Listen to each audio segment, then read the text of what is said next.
living on my own for the first time, I had to go to the store and get milk and paper towels, and that was the first time I was like, wow, I am such a freaking adult. I really appreciate the childhood my parents were able to give me. I'm really privileged to have grown up in a functional house where my parents didn't want me to die. I made a parent stories video a little over a year ago, and I rewatched it to make sure I didn't repeat any topics. And all I'm gonna say is those stories and animation are not worth 10 million views.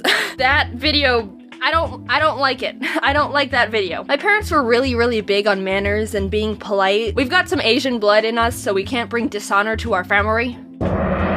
We do all the typical things like call adults Mr. and Mrs., ask to be excused from dinner, make sure to thank everyone for everything ever, bow to our superiors. When my mom had new people come over to the house, she would make me introduce myself and shake their hand, and then when no one was looking, she'd pull me aside to a different room and quiz me. What color are their eyes? That was my mom's training course to get me to be good at eye contact, because I guess I used to be stupid and not look at people when they talked. But I remember that kind of backfired because I'd be so focused on memorizing their eyes that I wouldn't pay attention to what they were saying. Hi Jaiden, how are you? Alright, loser, I've got a quiz to take. Now that I've got 20 years of aced eye quizzes under my belt, I'm an eye contact wizard. I graduated top of my class in eye contact. I've got eye contact master's degrees. Well, every once in a while, some people make me nervous and I get shy. But other than that, I'm an eye contact powerhouse. I realized more recently that I think sometimes I go overboard and just end up staring at people by accident, and it's very weird, and I'm sorry at everyone. My mom would also be really strict on me saying pardon all the time instead of what? Like, she would say something I didn't hear and I'd go, what? And she'd stick her head around with, pardon? I wouldn't be a bimbo and be all, what? It's not like I was being a rude moron. One time my friend told me, Jaiden, I think you're the only person I know that says pardon. And like, that's all fine and dandy. I could respect my mom's request to use an underused polite word. But I can't. Because she's even worse. This is what she does. Mom, did you put my book somewhere? Huh? Objectively speaking, a what is exponentially better than a huh? I started mocking her whenever she did it, and then she gradually stopped bothering me about saying pardon. Also, I realized I never told you that I had a lisp as a kid. My parents meme on me about it all the time, and a running joke in the family came from when I used to be babysat by my mom's friend, who's Italian, which means she'd talk like this and have her house full of a spaghetti, and oh mamma mia. I'm only half joking. She's very Italian. Yahoo! She would make pasta for me all the time, and whenever she would ask what I wanted for lunch, I would pathetically go, pasta with no sauce! I wanted pasta with no sauce. And now, if my family would be having pasta for dinner, someone would end up going,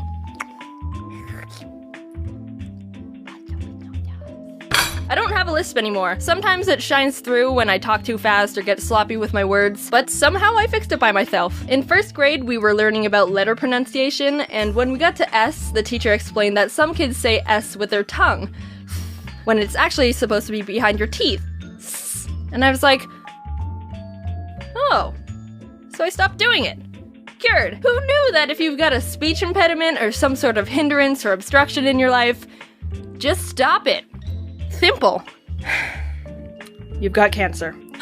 No, it's okay.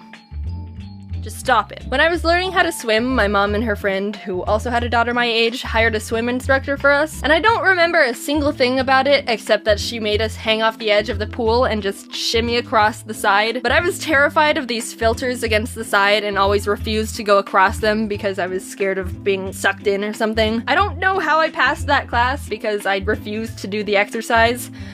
But at least I knew her eyes were blue. And then at the end of each lesson, she'd give us a piece of licorice, like we were dogs. I didn't like licorice. Oh yeah, and also this one time I almost drowned and died.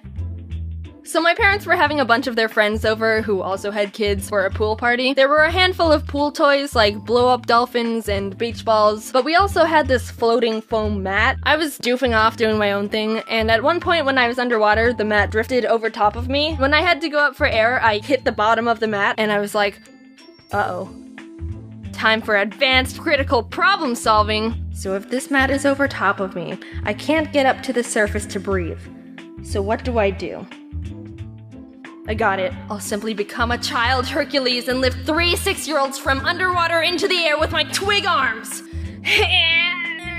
Rather than using one of my 4 brain cells and swimming 2 feet to the side away from the mat, I decided to try and just bench press my way to survival. One of the adults realized I was being an idiot and also dying, and instead of being like, well, survival of the fittest, he dove in and saved me. So I didn't end up drowning of stupidity.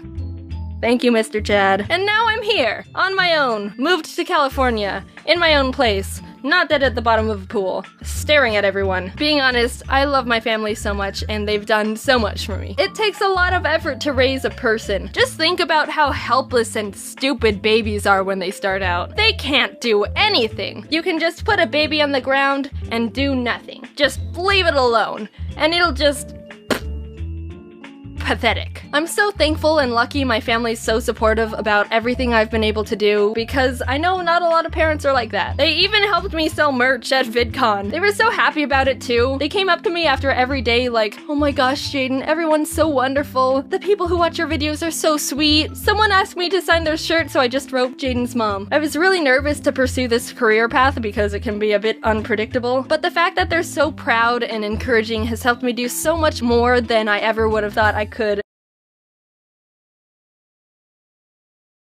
We'll be right back.